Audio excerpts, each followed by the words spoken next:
janeiro de 2013, uma jovem de 21 anos decidiu fazer uma viagem sozinha. O nome dela era Elisa Lam. Ela era canadense, estudante e, como muitas pessoas da idade dela, queria explorar o mundo, conhecer lugares novos, registrar momentos e, talvez, se encontrar no meio disso tudo.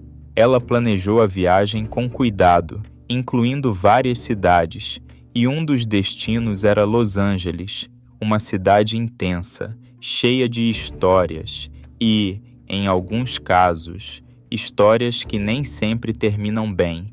Elisa chegou à cidade no final de janeiro e escolheu se hospedar em um lugar específico, o Hotel Cecil, um prédio antigo, localizado no centro de Los Angeles. À primeira vista, apenas mais um hotel, mas quem conhecia sua história sabia que aquele lugar carregava algo diferente. Ao longo das décadas, o Cecil foi cenário de diversos acontecimentos, mortes, desaparecimentos, casos que até hoje ainda são lembrados. Mas Elisa não parecia se preocupar com isso. Ela estava animada. Durante os primeiros dias, tudo parecia normal.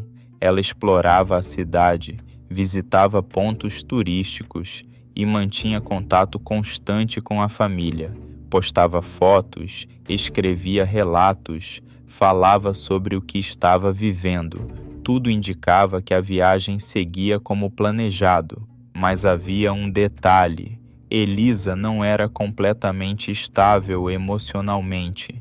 Ela lidava com transtornos psicológicos e fazia uso de medicação, algo que, segundo familiares, exigia atenção, rotina, equilíbrio e cuidado. Mesmo assim, ela decidiu viajar sozinha e, até certo ponto, tudo estava sob controle. Mas, com o passar dos dias, algo começou a mudar.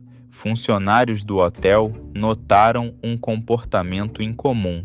Relatos indicam que Elisa começou a agir de forma estranha. Em um determinado momento, ela chegou a dividir o quarto com outras hóspedes, mas algo não estava certo. Seu comportamento começou a incomodar e ela acabou sendo transferida para um quarto individual, isolada, sozinha, e foi a partir daí que as coisas começaram a ficar ainda mais estranhas. Nos dias seguintes, o contato com a família começou a diminuir. As postagens ficaram menos frequentes, as mensagens mais curtas, até que, de repente, pararam completamente, sem aviso. Sem explicação. A família percebeu e tentou contato, mas não houve resposta. O que antes era uma viagem documentada se transformou em silêncio, e o silêncio, muitas vezes, é o primeiro sinal de que algo está errado. No dia 31 de janeiro de 2013, Elisa foi oficialmente considerada desaparecida. A polícia foi acionada e as buscas começaram. O hotel foi investigado, quartos foram vasculhados, funcionários foram interrogados, mas não havia sinais claros, nenhuma evidência direta, nenhuma pista concreta.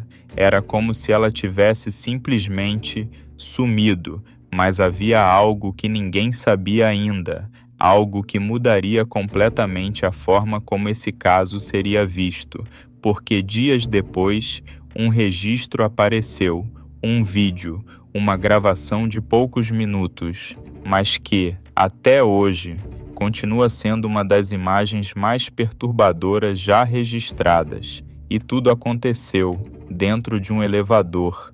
Dias depois do desaparecimento, a polícia divulgou um vídeo, imagens de uma câmera de segurança dentro de um elevador no Hotel Cecil.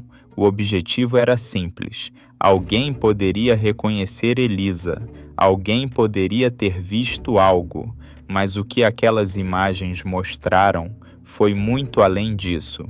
O vídeo começa de forma aparentemente comum. A porta do elevador se abre e Elisa Lam entra, sozinha. Nada parece fora do lugar, nada parece estranho. Mas isso dura apenas alguns segundos. Logo depois, o comportamento dela muda. Ela se aproxima do painel e começa a apertar vários botões, um após o outro, de forma rápida, sem hesitação, como se estivesse tentando fazer algo específico ou impedir algo. Em seguida, ela se posiciona em um canto do elevador, quase escondida, inclinando o corpo para fora, como se estivesse observando o corredor, esperando ou evitando ser vista. Ela entra e sai do elevador algumas vezes, sempre olhando para fora, sempre com atenção, como se estivesse reagindo a algo ou a alguém, mas não há ninguém visível. Nenhuma outra pessoa aparece nas imagens, nenhuma sombra clara, nenhum movimento externo evidente, apenas ela e aquele comportamento. Em determinado momento, ela começa a fazer movimentos com as mãos, gestos incomuns, descoordenados, como se estivesse se comunicando ou tentando afastar algo que não está ali ou que simplesmente não aparece na gravação. E existe outro detalhe, talvez um dos mais estranhos de todos. A porta do elevador não fecha, permanece aberta, por um tempo muito maior do que o normal, como se algo estivesse impedindo, ou como se o sistema não estivesse respondendo corretamente. Mas nenhum botão parece travado, nenhum objeto bloqueia a porta, nada explica aquele comportamento. Depois de alguns instantes, Elisa sai do elevador e desaparece no corredor. Essa foi a última vez que ela foi vista. O vídeo se espalhou rapidamente e com ele vieram as interpretações. Alguns acreditam que ela estava em um episódio psicológico, confusão, desorientação, possivelmente relacionada à medicação.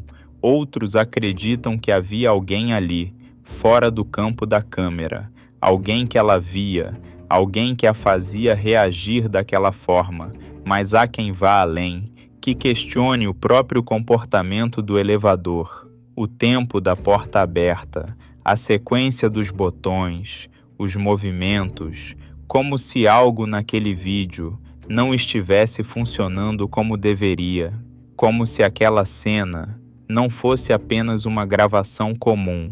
E talvez seja exatamente isso que torna esse momento tão perturbador, porque tudo está ali, registrado, visível, mas ao mesmo tempo inexplicável. E antes de continuar, observe esse momento com atenção.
Agora, sabendo que esse foi o último registro de Elisa Lam, a pergunta muda.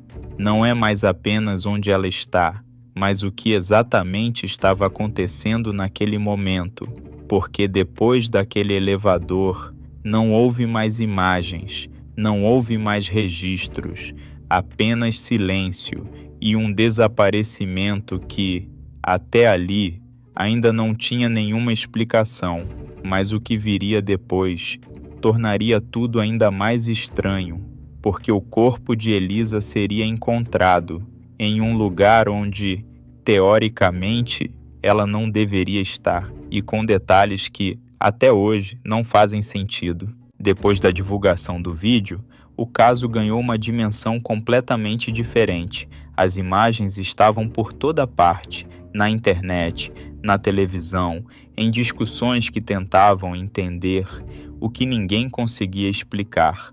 Mas, enquanto isso, no Hotel Cecil, algo estranho começou a acontecer. Hóspedes passaram a reclamar. A água não estava normal, a pressão oscilava, a cor parecia diferente e o gosto era estranho.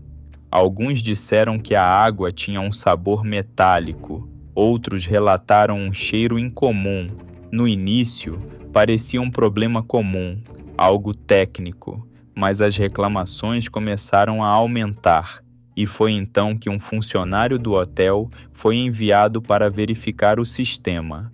Ele subiu até o topo do prédio, onde ficavam as caixas d'água, grandes reservatórios metálicos, responsáveis por abastecer todo o hotel.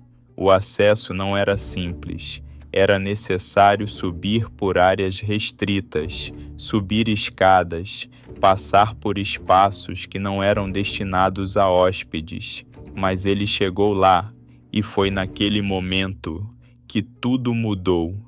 Ao verificar uma das caixas, ele fez uma descoberta que encerraria o desaparecimento, mas abriria ainda mais perguntas. Dentro da caixa d'água estava o corpo de Elisa Lam, submerso, sem vida. O caso, que até então era um desaparecimento, se transformou em algo ainda mais difícil de entender, porque não era apenas sobre onde ela estava, mas sobre como ela chegou até ali. O local era alto, isolado e, teoricamente, inacessível. As caixas eram fechadas, pesadas, não era um lugar onde alguém chegaria por acaso, muito menos, entraria facilmente, e esse foi o primeiro ponto que chamou a atenção. Como Elisa chegou ao telhado, e mais ainda, como ela entrou dentro da caixa. Relatórios iniciais indicaram que a tampa estava fechada, mas depois, essa informação foi questionada. Alguns disseram que estava aberta, outros que estava fechada quando o corpo foi encontrado. Essa inconsistência nunca foi totalmente esclarecida. Outro detalhe: não havia sinais claros de violência, nenhuma evidência direta de luta, nenhuma indicação de confronto. A autópsia foi realizada e o resultado oficial apontou afogamento, classificado como morte acidental. Mas essa conclusão não encerrou o caso. Pelo contrário, ela gerou ainda mais dúvidas, porque havia outros fatores. O acesso ao telhado era controlado. Alarmes deveriam disparar caso alguém tentasse subir por áreas não autorizadas, mas não houve registro de nenhum alarme, nenhum aviso, nenhuma indicação de que alguém havia acessado o local dessa forma. Outra possibilidade era a escada externa de incêndio, mas mesmo assim, o trajeto não era simples e exigia esforço, consciência, direção, algo difícil de associar com o comportamento visto no vídeo do elevador, e ainda havia mais. Os exames toxicológicos mostraram que Elisa não estava completamente medicada. Algumas substâncias estavam em níveis abaixo do esperado, o que levantou outra hipótese. Ela poderia estar em um episódio psicológico, desorientada, confusa, mas mesmo assim, isso explicaria tudo, explicaria o trajeto, a subida, a entrada na caixa, o fechamento da tampa, ou ainda havia algo faltando? O caso começou a dividir opiniões. De um lado, a versão oficial, acidente, sem envolvimento de terceiros. Do outro, as dúvidas, as falhas, os detalhes que não se encaixavam. E o vídeo, sempre o vídeo, porque depois de tudo, ele ainda estava lá, mostrando um comportamento que não parecia normal, que não parecia aleatório e que, até aquele momento, ainda não tinha uma explicação definitiva. E talvez esse seja o ponto, porque encontrar o corpo não encerrou a história. Na verdade, foi ali que ela ficou ainda mais difícil de entender, porque agora não era apenas um desaparecimento, era um mistério completo, com começo, com meio, mas sem uma explicação clara. E o que viria depois só aumentaria ainda mais essa sensação, porque as teorias começaram a surgir, e algumas delas iam muito além do que qualquer investigação oficial poderia explicar. Depois da descoberta do corpo, o caso foi oficialmente encerrado. A conclusão foi direta: morte acidental, sem envolvimento de terceiros, sem crime, sem mistério, pelo menos no papel. Mas para quem acompanhou a história, essa resposta nunca foi suficiente, porque ainda existiam muitas perguntas e poucas respostas. O comportamento de Elisa no elevador, os movimentos, os gestos, a forma como ela reagia a algo que não estava visível. Tudo aquilo foi explicado como um possível episódio psicológico, uma crise, um momento de desorientação, mas isso não responde tudo, não explica o caminho até o telhado, não explica o acesso às caixas e não explica os detalhes inconsistentes sobre a tampa. Outro ponto, o próprio hotel, o Hotel Cecil, um lugar que já carregava uma história pesada, casos antigos, mortes, desaparecimentos, eventos que ao longo dos anos construíram uma reputação difícil de ignorar. Alguns acreditam que isso não passa de coincidência, que o local apenas concentrou acontecimentos ao longo do tempo, mas outros veem padrões, ligam os eventos e acreditam que há algo ali que nunca foi totalmente compreendido, e então surgem as teorias. Algumas tentam explicar o comportamento, outras tentam explicar o ambiente, e algumas vão além. Há quem diga que Elisa poderia não estar sozinha, que havia alguém fora do campo da câmera, alguém que nunca apareceu nas imagens. Há também quem questione o próprio funcionamento do elevador, a sequência dos botões, o tempo da porta aberta, como se algo ali não estivesse operando normalmente.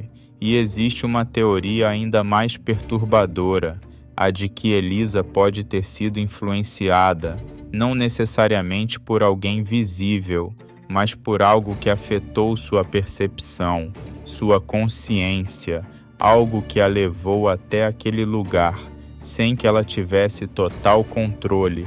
Não há provas concretas disso, mas a dúvida permanece, porque no fim, os fatos estão lá: o vídeo, o desaparecimento, a descoberta, mas a ligação entre eles nunca foi completamente esclarecida.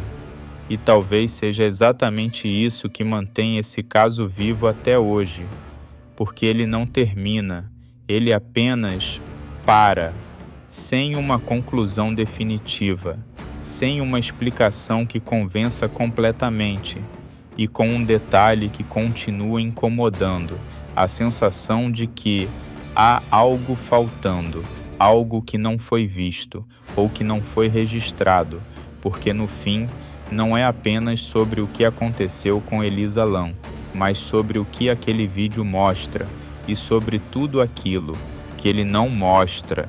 E talvez essa seja a parte mais inquietante, porque quando uma história não tem todas as respostas, ela nunca termina de verdade e a pergunta continua: o que realmente aconteceu com Elisa Lam?